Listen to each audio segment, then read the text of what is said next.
नमस्कार शेतकरी बंधूंनो. सर्व शेतकऱ्यांचं कृषी विज्ञान केंद्र जळगाव जामोद आणि आत्मा बुलढाणा यांकडून सर्वांचं स्वागत आहे. हा ऑगस्ट महिना आहे. ऑगस्ट महिन्यामध्ये संत्रावर्गीय पिकं, ज्यामध्ये संत्रा, लिंबू या पिकांमध्ये काय करायला पाहिजे हे सर्व शेतकऱ्यांना जाणून घेणं महत्त्वाचं आहे. या कालावधीमध्ये आंबिया बहारातील संत्र्यांवर फळं असतात, ज्यामध्ये मोठ्या प्रमाणात फळगळ होत असते. ही फळगळ नियंत्रण करण्याकरिता सर्वप्रथम आपल्याला बुरशीजन्य रोगांचा प्रादुर्भाव हे थांबवणं गरजेचं आहे. त्यासोबत फिजिओलॉजिकल डिसऑर्डरमुळे जे काही फळगळ होते त्याचं सुद्धा नियंत्रण करणं गरजेचं आहे. तर त्याकरिता विद्यापीठाच्या शिफारशीनुसार 1.5 ग्रॅम जिब्रेलिक ॲसिड किंवा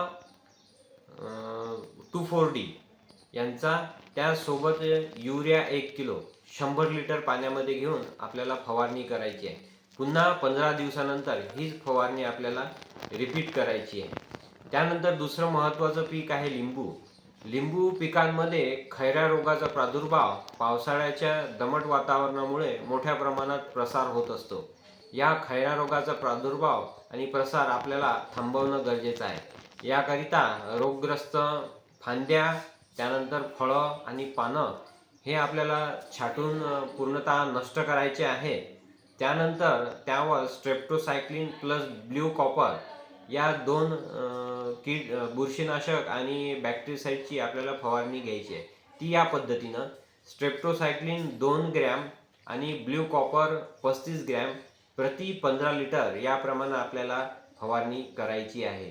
त्यानंतर हस्तबहाराच्या नियोजनाकरिता या ऑगस्ट महिन्याच्या तिसऱ्या आठवड्यामध्ये लिओसिन म्हणजेच क्लोरमॅक्लॅट क्लोराईड CCC या जीवसंप्रेरकाची 3 मिली प्रति लिटर याप्रमाणे फवारणी आपल्याला करायची आहे, जेणेकरून पुढील महिन्यामध्ये झाड सुप्तावस्थेत जाण्यास सुरुवात होईल.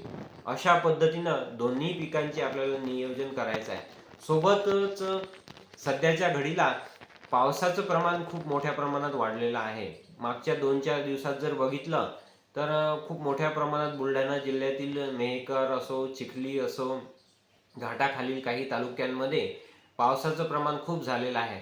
अशा स्थितीमध्ये बागेत जर एक्स्ट्रा पाणी असेल तर ते चर पाडून आपल्याला काढून देणं गरजेचं आहे. अन्यथा जमिनीद्वारे होणारे जे बुरशीजन्य रोग आहे त्याचा प्रसार होऊ शकतो.